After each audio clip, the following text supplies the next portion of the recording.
एक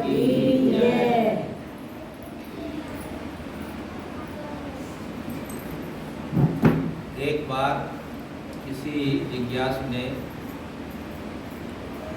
सद्गुरु विशाल देव से प्रश्न किया।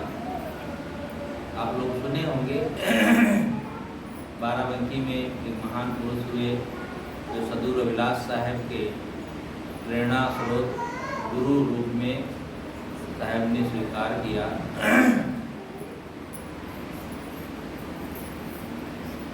उनसे किसी ने प्रश्न किया कि लोग सत्संग में जाते हैं, सत्संग में बैठते हैं, सत्संग सुनते भी हैं, सत्संग सुनाते भी हैं, भजन गाते हैं, सब कुछ करते हैं, बहुत धर्म कर्म का काम करते हैं, लेकिन जीवन में कोई सुधार क्यों नहीं हो रहा है।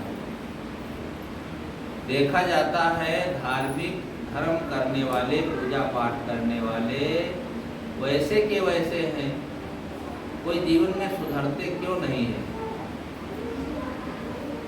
तो साहब ने कहा ऐसी बात नहीं है, सत्संग से सुधार होता है, लेकिन जिनका सुधार नहीं होता है इसका मतलब वे मेहनत नहीं करते, वे सत्संग में रुचि नहीं रखते हैं। एक कान से सुनते हैं, दूसरे कान से निकाल देते हैं। सत्संग कहने वाले भी ऐसे हैं, यहाँ वहाँ की बातें सुन करके, कुछ पढ़ लिख करके अब बस लोगों को सुना देते हैं, और उसका कोई मतलब नहीं है कि हाँ हमारे जीवन में भी उसका आचरण हो। एक सज्जन थे, तो वे कथा करते थे, तो एक जगह बैठ करके वे सत्संग सुनाते थे और वहाँ कुछ लोग इकट्ठे हो जाते थे, तो बड़े ज्ञान वैराग की खूब बातें बताते थे। एक चरवाहा जानवर चराता था, तो जानवर चराते चराते वो बातें उनकी सुना, तो उसको ऐसा ज्ञान वैराग हो गया कि घर द्वार छोड़ के चला गया, साधु हो गया। जब 8, 10, 20 साल बीत गए तब लौटा, तो उसके मन में हुआ यहाँ पर एक कथाकार बहुत बढ़िया कथा कहते थे, और उनकी कथा को सुन करके मुझे प्रेरणा मिली और मैं साधु हो गया। वे तो बूढ़े हो गए होंगे, लेकिन वे तो जरूर विरक्त हो गए होंगे, इतना बढ़िया कहते थे, ज्ञान वैराग की बात।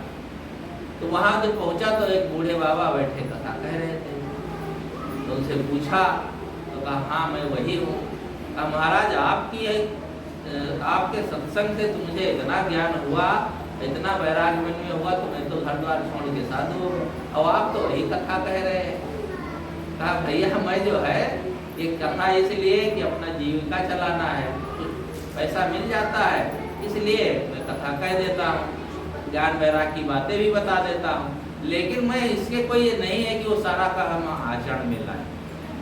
अब ये है तुम्हारे मन में वो बात बैठ गई, तो हमारे सत्संग से, हमारे विचारों से तुम्हें लाभ हुआ। तो जो हम संत गुरुजनों से सुनते हैं वो मन में बैठना चाहिए, बैठता ही नहीं है। पंचों की बात सिर पर और खूंटा वैसी दर पर, जितना भी समझाओ। जीवन में सच्चे देवी देवता, माता पिता, गुरुजन, यानी जो मनुष्य रूप में है, प्राणी के रूप में है, वही है।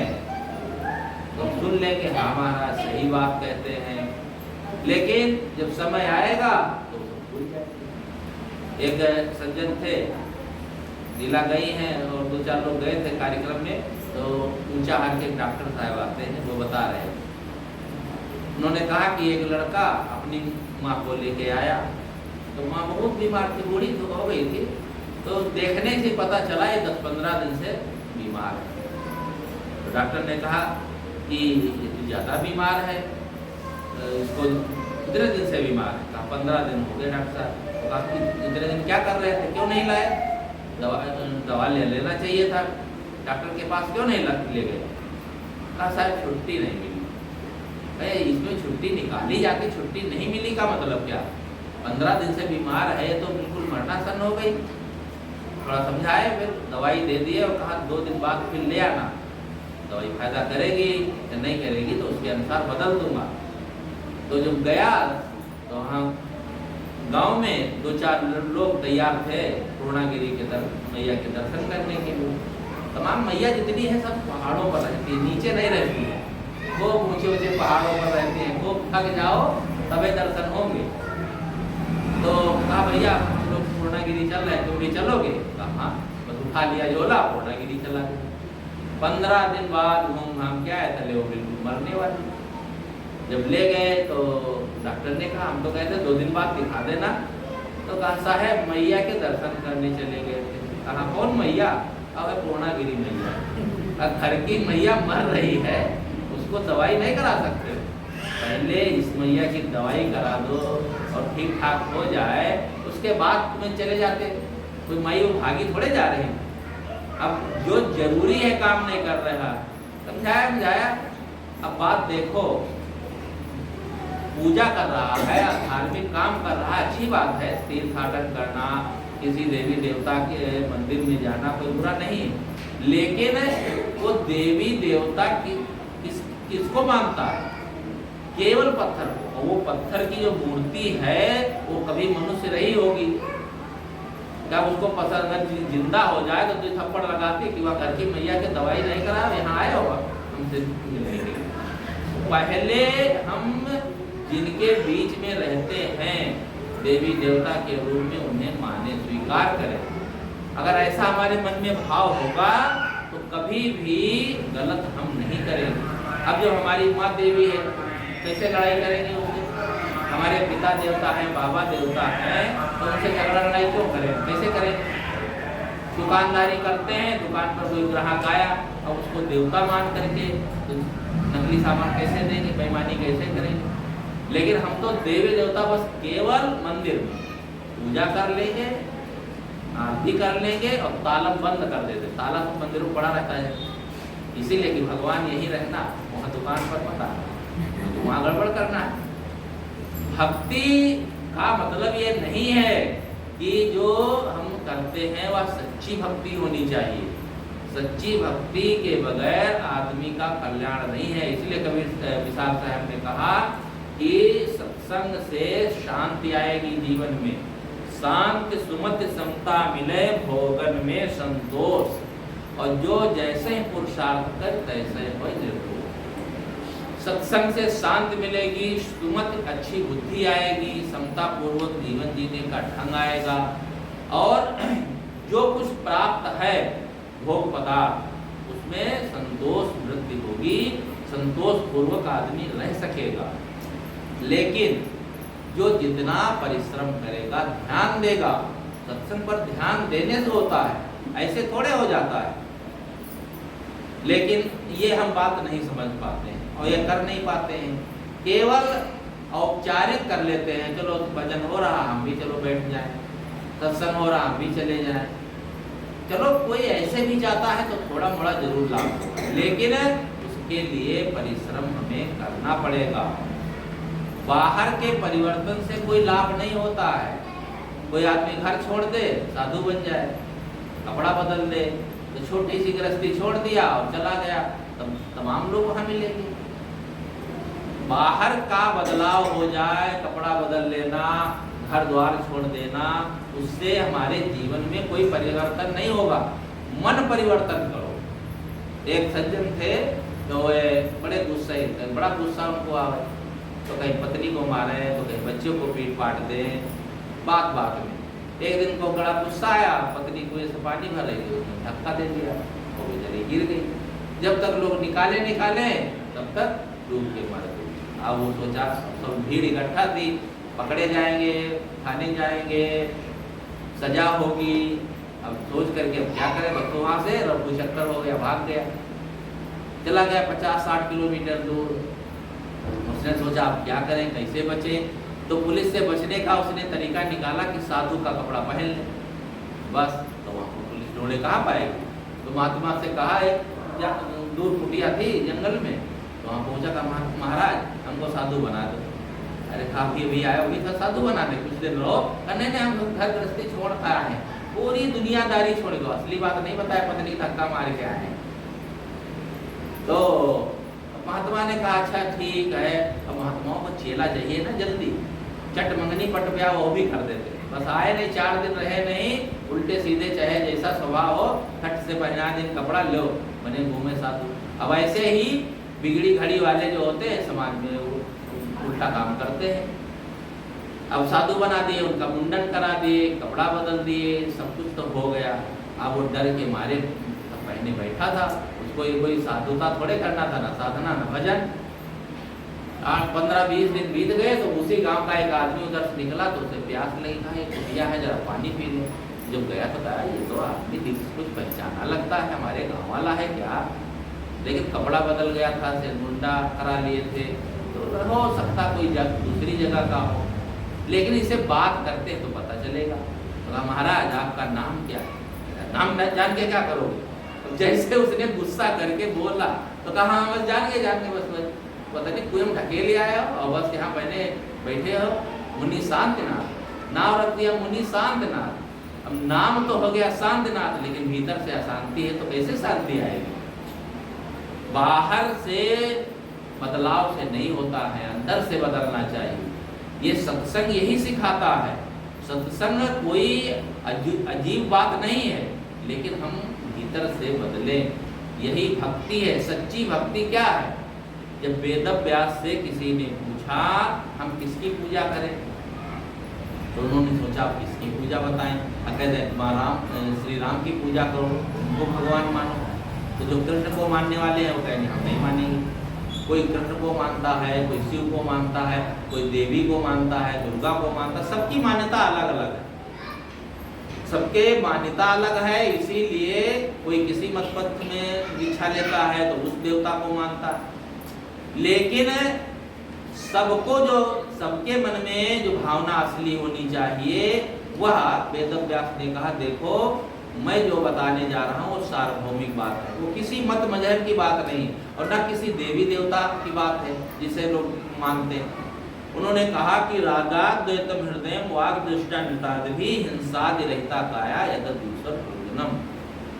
जिसका मन राग द्वेष से रहित हो जाए और वाणी गाली निंदा झूठ से रहित हो जाए और जिसका मन ईर्षा क्रोध मान छल से रहित हो जाए, यानी तन मन वचन के जिसके सारे दोष मिट गए हैं, एतद ईश्वर पूजनम।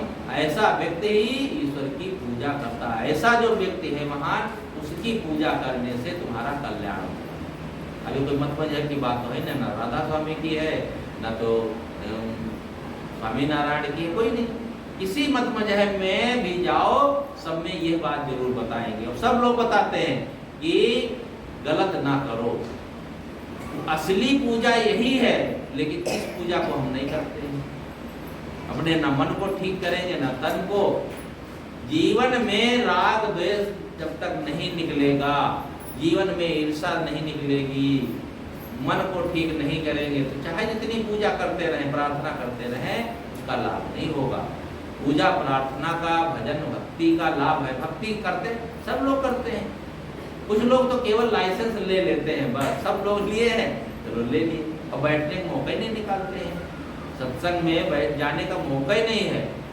अब आप लोगों को तो धन्यवाद है, कम से कम जो संत महात्मा आते हैं या ऐसे ही कोई प्रसंग होता है तो सब लोग बैठ जाते हैं, नहीं तो अब देव पुरुषों में है कोई तो मौका ही नहीं है। कब ऐसा थोड़े कि 24 घंटा काम है, लेकिन मौका नहीं निकालता। इसका दुष्परिणाम क्या हो रहा है? पुरुषों में एक तो क्रोध खूब बढ़ रहा है, गलत खान पान बढ़ रहा है, दुर्व्यसन बढ़ रहे हैं, क्योंकि उनको तो सुनना नहीं। घर की माताएं चाहे जितना ज्ञान सुन के आवे, उनके में उड़ेल तो सकती नहीं, ना तो उनको समझाएंगे तो सुनेंगे भी नहीं, कहेंगे तुम चुप रहो हम जानते हैं, बहुत ज़्यादा गहरी न बोलो। किसी को घर वालों ने बताया, समझा के बताओ कि साहब ऐसा ऐसा बता रहे थे, हाँ हाँ हाँ हम सब जानते हैं। वो सुनना नहीं चाहेंगे हमारे अहंकार में। तो जब सुनेंगे नहीं, समझेंगे नहीं, तो उनके मन में कैसे परिवर्तन होगा?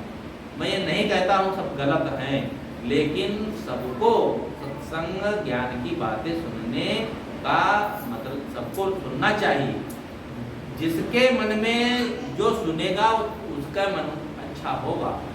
इसमें कोई बंटवारा नहीं है कि पत्नी सुने तो पति को मिल जाए या पति भक्ति करे तो पत्नी को मिल जाए, इसमें कोई बंटवारा नहीं। भोजन पत्नी बनाए तो पति खा सकता है, सब लोग खा सकते हैं। बिस्तर बिछाए दूसरा, मकान दूसरा बनाए, सब में साझा हो सकता है, लेकिन भक्ति में कोई साझा नहीं है, धर्म में कोई साझा नहीं है, उसको समझना चाहिए। तो साहब ने कहा कि शांति जीवन में आएगी अंदर के परिवर्तन से। लोग जाते हैं, किसी का शरीर छूट जाता है तो श्रद्धांजलि देते हैं, तो कहते हैं मैं भगवान से प्रार्थना करता हूँ इनकी आत्मा को शांति प्रदान करो। अब वो बेचारा मर गया है, उसकी आत्मा को शांति प्रदान कैसे करेगा? भगवान भी जिंदा आदमी को शांति देगा, मरेगा, और मरने के बाद शांति किस काम की? और मरने के बाद होती भी नहीं है, ये तो एक कल्पना है, मन में सोचते हैं मरने के बाद कहीं स्वर्ग में जाएंगे, कहीं वैकुंठ में जाएंगे, और कबीर बंदी हो जाते सतलोक में जाएंगे। अरे कहीं जाना आना नहीं है, जहाँ है वहीं पर शांति का काम करो, भजन भक्ति का करो। और जीते जी जिसने अपना कल्याण नहीं किया तो मरने के बाद हो ही नहीं सकता। जैसे आप सो जाएं तो कोई व्यक्ति सोए और डॉक्टर हो तो जागेगा तो क्या मास्टर हो जाएगा, ये कलेक्टर हो जाएगा? अरे जागने के बाद वो रहेगा तो डॉक्टर ही। जो विद्या सीखे है सोने के बाद, जागने पर वही विद्या सामने आई। ये मौत जो है एक बड़ी नींद है, नींद छोटी मौत है और मौत बड़ी नींद है। जैसे रात में सो जाते हैं छोटी नींद में, सवेरे उठते हैं तो जस के तक, वैसे ही जब शरीर छूटेगा मौत आएगी, तो इस जीवन के बाद जैसा तुम्हारा कर्म है, जैसे तुम्हारे संस्कार हैं, जैसे विचार हैं, जैसे तुम्हारे अंदर संस्कार सन्निहित हो गए हैं, वैसे ही अगला जन्म मिलेगा। और जिसने अपना पूरा कल्याण कर लिया उसका जन्म मरण छूट जाएगा, और जिसने अधूरा किया है तो वैसे ही होगा।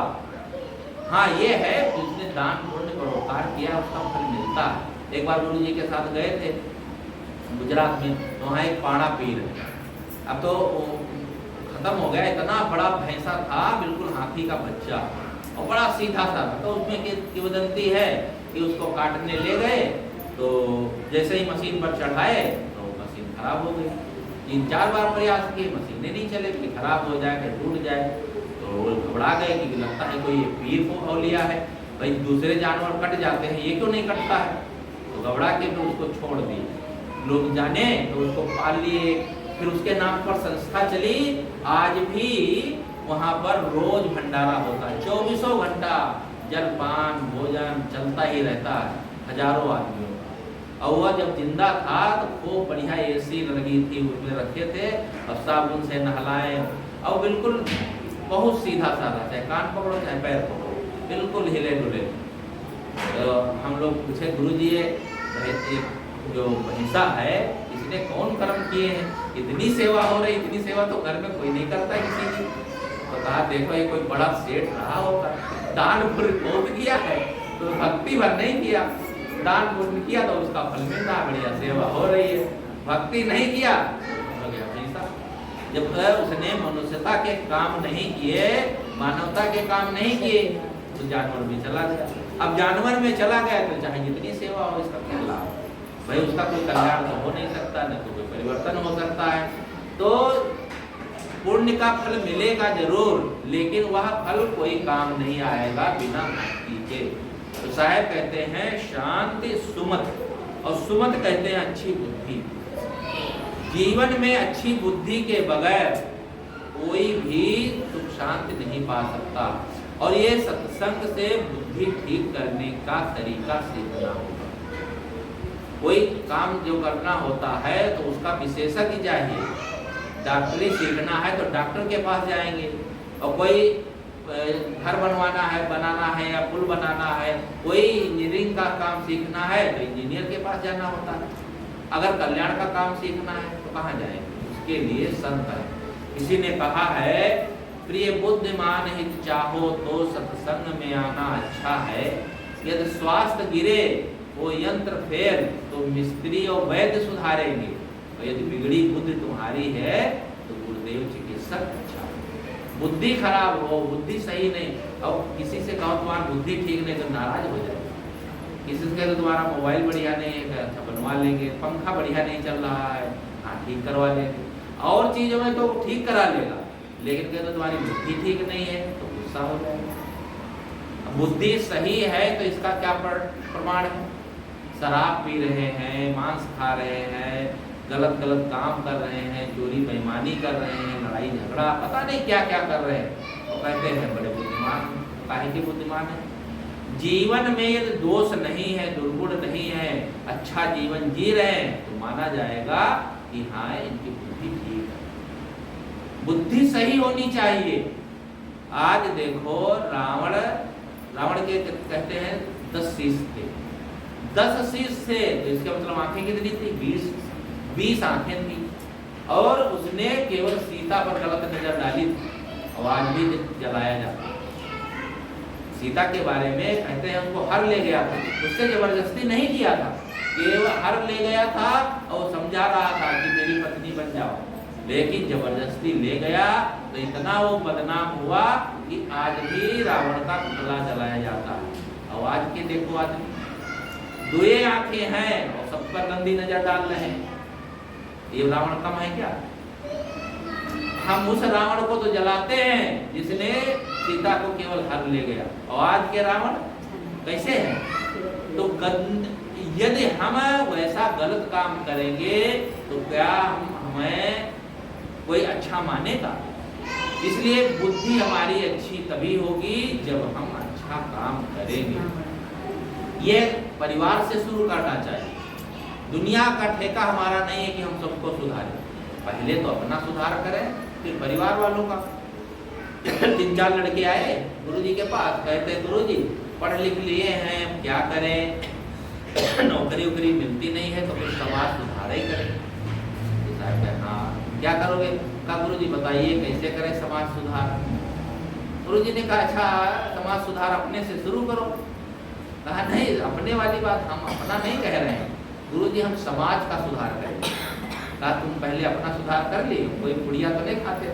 और साहब देख लिए थे सबके मुंह में पुड़िया दबी थी, और मसाला जो होता है झटपट, श्रीदेवी कौन नाम से बड़े अच्छे नाम रखे, कितना गंदा।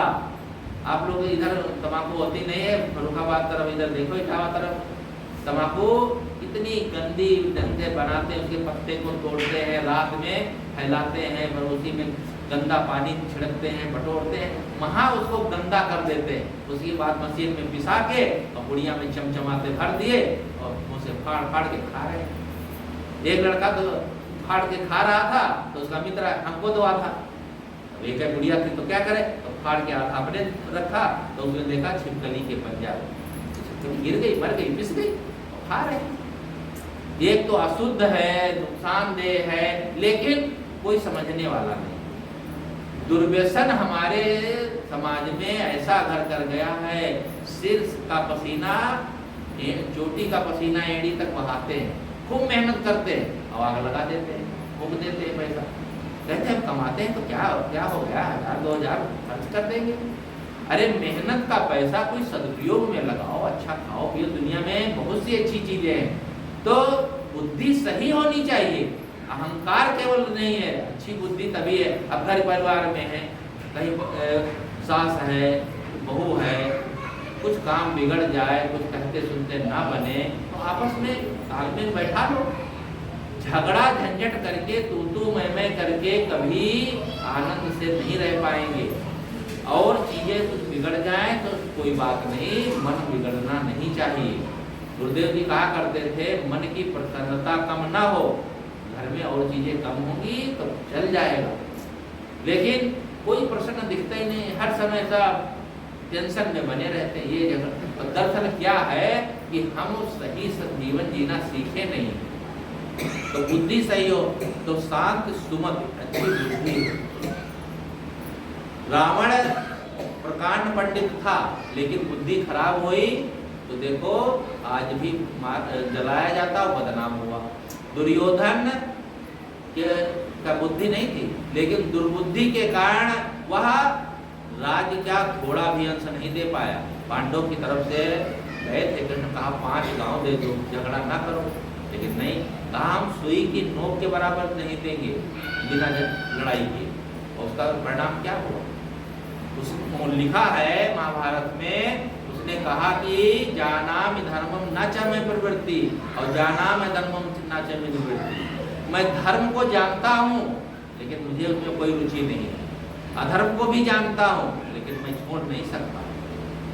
जानते हुए भी उसने अधर्म का काम किया। आज कोई अपने लड़के का नाम दुर्योधन रखता है? नहीं रखता। ना रावण रखे, ना कंस रखे। जिन्होंने गलत काम किया उसका नाम ही बदनाम हो गया। फिर नाम है, नाम तो 2 अक्षरों का 4 अक्षरों का होता है, लेकिन वह 2-4 अक्षर जिन्होंने गलत किया इतना बदनाम हो गए कि उसका कोई नाम लेवा नहीं रहे। और फिर हम अपने जीवन में कैसा जीवन जी रहे? तो अच्छी बुद्धि होनी चाहिए। कोई भी काम करो, धर्म कर्म का काम करो, पूजा पाठ करो, लेकिन हमसे गलत ना हो, गलत संस्कार ना बने। बाल बच्चों को सही संस्कार देना चाहिए। माताएं भी हैं, हमारे लाड़ दुलार में बच्चों को गलत संस्कार देती हैं। हम तो बचपन में देखे, अब तो सब माताएं समझदार हो गई हैं। बच्चे में छोटे छोटे बच्चे होते थे तो माताएं एक डंडी पकड़ा में, ले बुआ को मार, दादी को मार, मारने के सिखावा। अब छोटी डंडी पकड़ाया है, टुक टुक मारत है, दादी को भी बड़ा आनंद आ रहा है, बुआ जी को आ रहा है। अब धीरे धीरे लड़का जब बड़ा हो गया, अब लड़का तो बड़ा होगा, अब बुआ जी तो अपने घर चली गई और दादी ऊपर चली गई।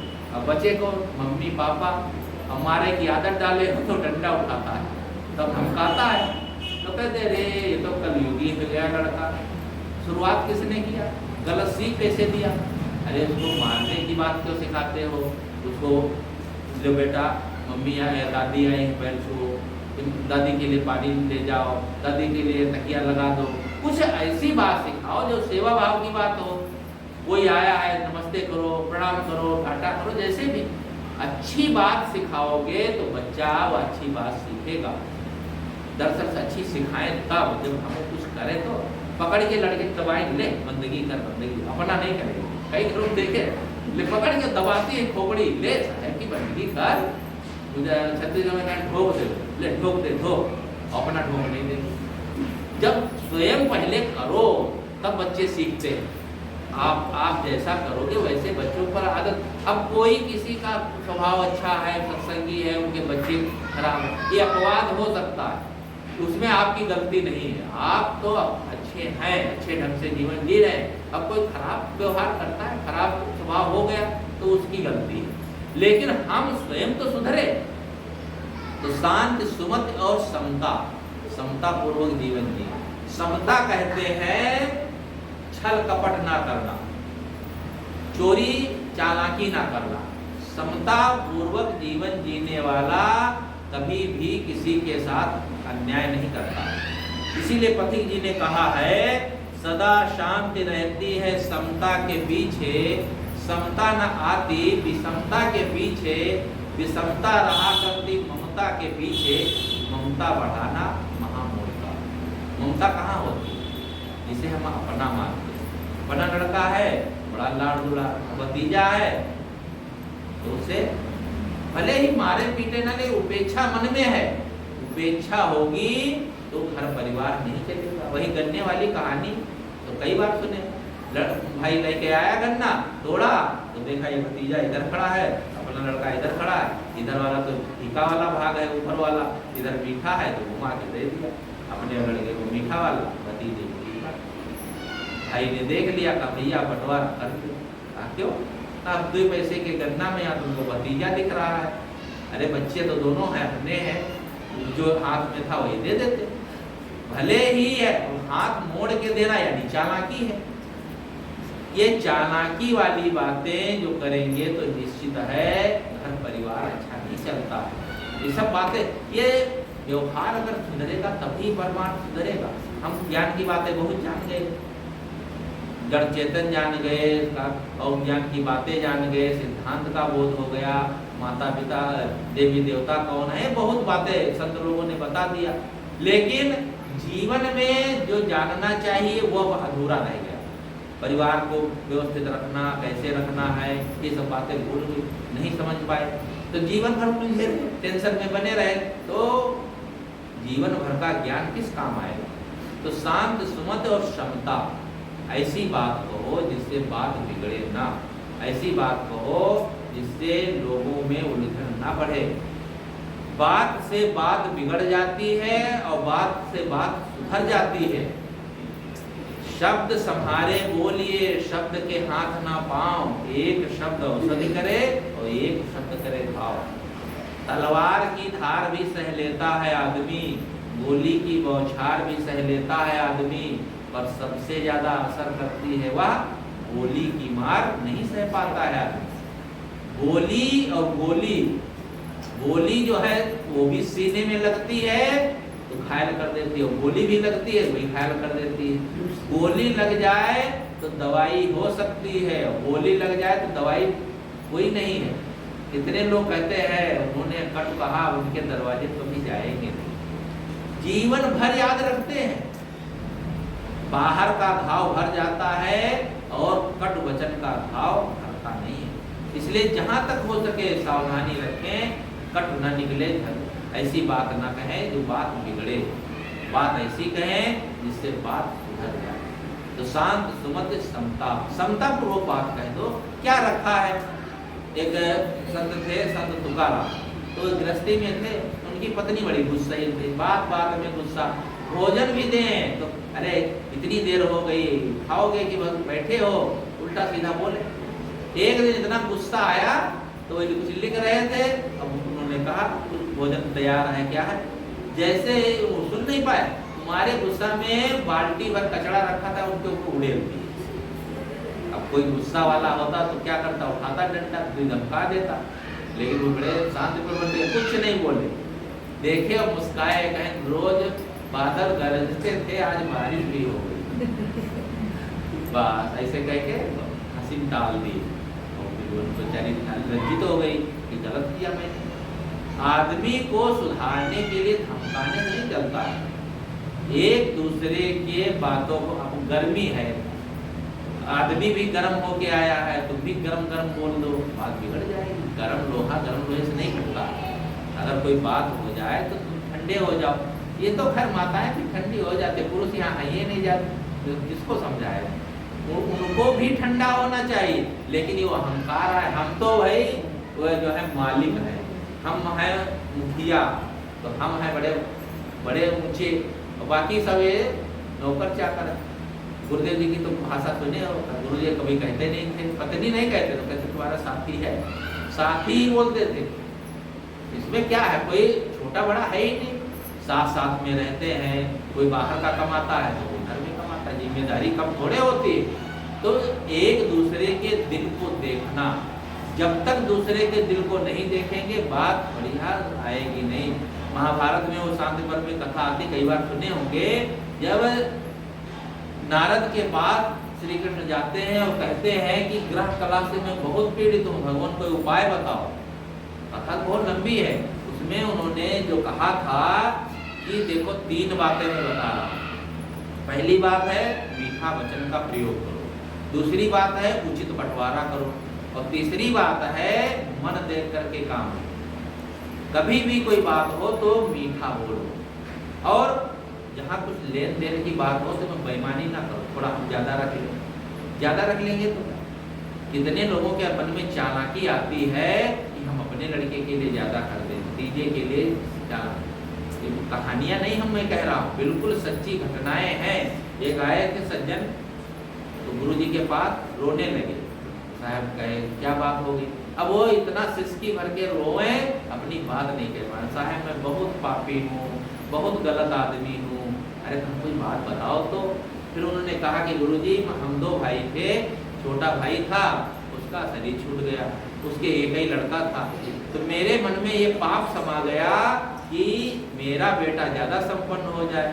तो भतीजा छोटा था, 2-3 साल का था, तो कुछ जानने वाला नहीं, तो उसके हक को मैंने मारा। जमीन में भी ज्यादा ले लिया, अब किसके लिए? अपने लड़के के लिए। मकान में भी लिया, जो बैंक बैलेंस था, जो कुछ था, सब में मैंने भतीजे का हक मारा। भतीजा जानता नहीं था।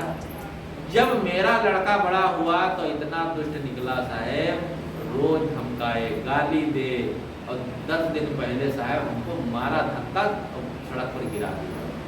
मेरे हाथ पैर सब चोट आ गई। जब भतीजे ने देखा कि चाचा को भैया ने धक्का दे दिया तो दौड़ के आया और वही भतीजा उठा के अपने घर ले गया और कहा कोई बात नहीं चाचा, भैया तुम्हारी सेवा नहीं करेंगे तो हम करेंगे, हमारे पास रहो। साहब हमने उसका हक मारा, पाप किया, वही बचा भतीजा हमारी सेवा करने के तैयार। और देखो जिस लड़के के लिए किया वो लड़का हमको धक्का मार के भगा रहा है, तो हमारा कौन अपना है? साहब ने कहा अपना अपना देखा जाए तो कोई नहीं है, और तुमने जो गलत किया वो तो ठीक नहीं किया, लेकिन अब रोने धोने से क्या होगा। लेकिन अब देखो हम मानते हैं ये अपना है, ये हमारी करे, कहाँ किया? गलत कर्म करोगे, दूसरे का हक मारोगे तो वह मिट्टी मोल सब चला जाएगा, इसलिए गलत करना कभी नहीं चाहिए।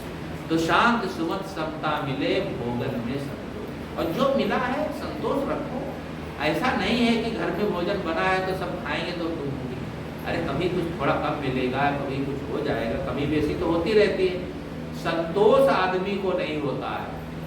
किसी ने कहा है सते सुजायते सूरा शास्त्रेषु चा पंडिता वक्ता 10 सहस्रे संतोषी नैव दृश्यते।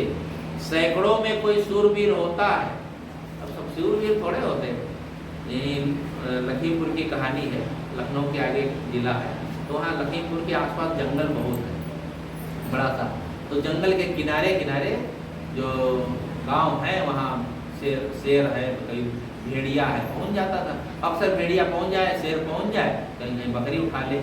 ज़्यादातर वो आदमियों को नहीं उठाते, वो जानवरों को खाने के लिए भूख लगती है, तो मांसाहारी प्राणी है।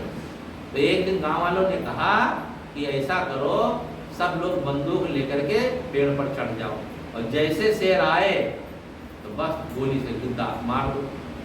तो एक दिन शेर आया, सब पेड़ पर बैठे थे और अब बंदूक लेकर के तैयार रहना। शेर ने देखा चारों तरफ से घिर गया हूँ, अब इतना जोर गुस्सा लगा, जोर से दहाड़ा, इतने तेज दहाड़ हुई कि एक के हाथ से गोली नहीं चली, टप टप सब नीचे गिर गए। लोग कहते का शेर का शिकार करो, तो इतनी बहादुरी कोई कर नहीं सकता है। तो दुनिया में सब सूरवीर ही नहीं होते हैं, बहुत थोड़े होते हैं, लेकिन होते हैं, कुछ लोग होते हैं। अब बॉर्डर पर देखो सैनिक हैं, इतनी सूरवीरता करते हैं। तो कभी कहता है हजारों सैकड़ों में कोई सूरवीर होता है और हजारों में कोई पंडित ज्ञानी होता है। पंडित कहते हैं समझदार, जो सही बात दे, सही सीख दे। और 10,000 20,000 में कोई अच्छा वक्ता होता है जो समाज को सही शिक्षा देता है। नहीं तो बस बड़े बड़े प्रवचन करता, देखो कथाकार, झूठी बातें कहते रहते हैं। एक मुट्ठी पहन लो तो ये लाभ हो जाएगा, ये ताबीज बांध लो तो ये लाभ हो जाएगा, भटकाते रहते हैं। ये ताबीज बांध लेने से, मुट्ठी पहन लेने से किसी का भला थोड़े होता है, अच्छा कर्म करने से भला होता है, और भटकाते रहते। अब हम लोगों से ज़्यादा तो आप लोग सब सुनते हैं, कितनी जगह जाते हैं और कितने चैनलों में देखते हैं, बस उल्टी सीधी बातें बताते रहते हैं। तो ऐसे बहुत कम होते हैं, चलो दुनिया में हैं, लेकिन संतोषी नहीं होते सकते। जो संतोषी व्यक्ति तो दिखाई नहीं देता। किसी से पूछो तुम्हारे पास इतना पैसा है, बढ़िया है, मतलब भरे है, आपको कोई और तो नहीं चाहिए, कोई कहेगा अरे हमको तो 50 करोड़ मिल जाए तो। किसी दुकानदार से पूछो जो पान बेच रहा है ठेला में, तो तुम्हें पैसा हम मदद करें, कितना चाहिए, तो कहता है 1 लाख मिल जाता तो हो जाता बहुत मेरा काम। और कोई दुकानदार से पूछो तो कहेगा अरे 1 करोड़ मिल जाता तो हम बढ़िया दुकान बना लेते। और अगर किसी अंबानी से पूछो, टाटा बिरला से कितना दे दे तुमको, तो कितना मांगेंगे, कल्पना भी नहीं कर सकते हो। जितना ही ज्यादा धनी उतना ही ज्यादा भिखारी। एक महात्मा जी जा रहे थे तो रास्ते में, पुराने जमाने की बात है, सोने का सिक्का मिल गया। महात्मा ने सोचा सोने का सिक्का मैं क्या करूंगा, चलो किसी गरीब को दे देता हूँ, अपने वो गरीबी मिट जाएगी। तो घूमते रहे, किस गरीब को, तो कोई गरीब दिखाई नहीं दे रहा था। तब तक राजा की सवारी आ रही थी, तो लोगों से पूछा ये राजा साहब कहाँ जा रहे हैं, कहा ये लड़ाई करने जा रहे हैं। क्यों? दूसरे राजा पर चढ़ाई करेंगे और उसके देश को अपने देश में मिला लेंगे। तो महात्मा ने उछाला सिक्का और राजा के उसमें डाल दिया जहाँ बैठे। तो राजा ने कहा अरे महात्मा ये क्या दे रहे हो? कहा हमने सोचा एक सिक्का मिला था, एक भिखारी को दे दूं। तुमको पता है मैं भिखारी हूँ? कहा भिखारी नहीं तो क्या, और क्या है आप? अब बताओ, आज इतना बड़ा आपके पास राज है, तब भी आपके भूख लगी है, दूसरे राजा पर चढ़ाई करने जा रहे हैं, तो आप कौन से भिखारी से कम? तब वो बेचारे आदमी के पास बहुत कुछ हो, यदि चाहना है ये मिल जाए और मिल जाए और मिल जाए, तो उसका कभी दुख मिटेगा? जो 10 20 50 भय सत होए हजार तो लाख मंगेगी, और कोट अरब खरब असंख्य पृथ्वी पति होने की चाह जगेगी। स्वर्ग पताल की राज करो तो क्षणा अधकी आग लगेगी, और सुंदर एक संतोष बिना छठ तेरी तुमको कभी न मिलेगी। इतना कुछ हो जाने पर भी यदि संतोष नहीं है तो भूख नहीं मिटेगी, चाहे जितना मिल जाए। कितने लोग हैं सब कुछ मिलने पर भी बहुत कुछ है लेकिन उन्हें संतोष नहीं है। एक आदमी था तो वह कहीं जा रहा था, कहानी समझाने के लिए, उसके साथ उसकी पत्नी थी और उसका लड़का था। तो देवता मिले रास्ते में, कहा ये बहुत गरीब हो आप, तो आपको हम कुछ देना चाहते हैं, मांग लो। तो पत्नी ने सोचा अब तो मैं बूढ़ी हो गई हूँ तो क्या मांगूं? कहा भाई ऐसा करो कि मैं जवान हो जाऊं। तो कहा देव मत। उसकी पत्नी जवान हो गई तो बुढ़वा ने सोचा यह बड़ी चालाक है, देखो ये जवान हो गई हमको छोड़ के चली जाएगी। कहा देखो देवता हमको देना चाहते हो तो ये पत्नी जो हमारी है ना सुकरी हो जाए, सुअर। भाइयों वो सुकरी हो गई। अब वो सुकरी हो गई, जानवर हो गई, तो लड़का बेचारा रोने लगा। कहा बेटा तुम ही मांग लो। अरे कहा मांगना क्या, हमारी मम्मी जैसे थी वैसे हो जाए। फिर बुढ़िया हो गई। मांगा तीनों ने, पाया कुछ नहीं। ये होता है, अगर भाग्य में नहीं है, समझदारी नहीं है, तो चाहे जितना कोई देना चाहे आपको मिलेगा नहीं। इसलिए जो है उसी में संतोष रखो, मेहनत करे कमाई में, जो मिले तो ठीक है। तो शांत सुमत समता मिले भोगन में संतोष, और जो जैसे पुरुषार्थ कहते हैं, जो जितनी मेहनत करेगा पुरुषार्थ करेगा उसको जीवन में निर्दोष होगा। दोष रहित जीवन ही अच्छा जीवन है। निर्दोष जीवन, गलतियां ना हो जीवन में, लेकिन हम गलतियों पर गलतियां करते हैं। एक उदाहरण कह दूं, एक आदमी था तो कपड़ा सिलता था, तो कपड़ा चुराने की आदत थी, तो कपड़ा चुरा ले, टेलर दर्जी मास्टर। तो एक दिन उसने सपने में देखा कि मैं स्वर्ग गया हूँ, वहाँ लाल पीली झंडियाँ लगी हैं। तो पूछा भाई ये झंडियाँ किसके स्वागत में? का स्वागत में नहीं, तुमने जितने कपड़े चोरी किए हैं उनकी ये सब नमूने हैं। तो घबरा गया, अरे मैंने इतना गलत किया। जैसे घबराया नींद खुल गई। तो सपना था ना, लेकिन उसके मन में हुआ कि मैंने बड़ा गलत किया, अब आज के बाद कभी चोरी नहीं करूँगा। 1-2 महीने बीत गया, चोरी नहीं की। दुकान पर गया, उन लोगों से कहा, साथियों से कि देखो जब मैं चोरी करूँ तो कह देना वस्ताद झंडी। ये क्या है? अरे कहा मैं समझ जाऊंगा, बता देना कभी भूल हो जाए, केवल इतना कह देना वस्ताद झंडी। एक दिन विदेशी कपड़ा आया तो उसने सोचा थोड़ा सा कपड़ा काट लेता हूँ चुरा के, एक रुमाले निकाल लेता हूँ। जैसे ही चोरी करने लगा तो उसके साथियों ने कहा वस्ताद झंडी, वस्ताद झंडी। तो सुन तो लिया लेकिन ध्यान नहीं दिया। तो सब जब चिल्लाने लगे तो कहता है अरे भाई मत चिल्लाओ ज्यादा, जो वस्ताद झंडी कर रहे हैं। जब इतनी झंडियां लगी थी तो एक झंडी और लग जाएगी उसी में, और क्या हो। ये है हम सबके कहानी। मतलब इतना गलत हो गया तो हो गया, एक गलती और है। मतलब गलती को बढ़ाना है, घटाना नहीं। जीवन कैसे आनंद से बीतेगा? सारी गलतियों को कम करना है, सुधार करना है। यही हमारे लिए भक्ति है, भजन है। भक्ति और कुछ नहीं। गोस्वामी जी ने कहा, क्या कहा कि सरल स्वभाव न मन कुटिलाई, यथा लाभ संतोष सताई। कहो भगत पथ कौन प्रयासा, योग न जब तक उपवासा। बाहर का कोई योग जप नहीं करना है, लेकिन भक्ति के लिए स्वभाव अच्छा बनाना है और कुटिलता जीवन से छोड़ देना।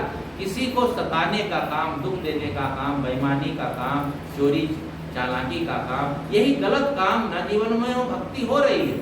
और भक्ति रोज करते हैं, पूजा करते हैं, सब कुछ करते हैं, लेकिन ये दोष जीवन में बने हैं तो उसका कोई लाभ नहीं होगा। इसलिए सब लोग भक्ति में ईमानदारी से लगो और जितना हो सके अपने व्यवहार से, अपने वाणी से सीख दो। ऐसा लगे घर वालों को कि हम भक्ति में हैं, ऐसा न लगे कि हाँ भक्ति बहुत करते हैं, सत्संग खूब सुनते हैं और काम उल्टा करते हैं, प्रभाव गलत ना पड़े।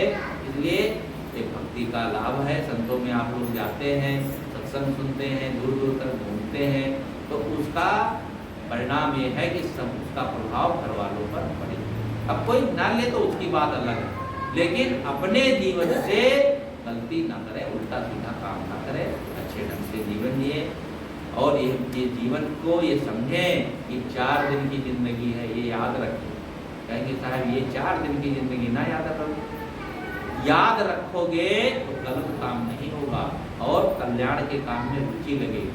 अगर तुमको मालूम हो कि हमको कल हमारा शरीर छूट जाएगा, तो भला आज इससे कल तक कुछ गलत करो, कोई गलती नहीं होगी, मन में होगा चलो भजन भक्ति करें, भगवान का नाम लें, गुरु का नाम लें और करें तो सही होगा।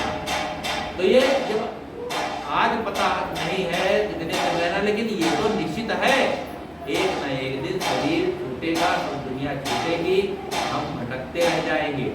अपने कल्याण का काम करने के लिए रोज इस बात की याद रखो, पता नहीं कब इस संसार से विदाई हो, और विदाई हो उसके पहले अपनी बुढ़िया बिस्तर बिल्कुल तैयार हो। बुढ़िया बिस्तर तैयार होने का मतलब है कि अपने कल्याण के लिए जो काम करना चाहिए, भजन भक्ति सत्संग ध्यान चिंतन, वो सब रोज करते रहो, इसमें ढिलाई मत करो। ढिलाई करेंगे तो काम अधूरा रह जाएगा। इसलिए अपना काम पूरा करना है और कल्याण मार्ग में भक्ति मार्ग में चलना। बोलिए सद्गुरु।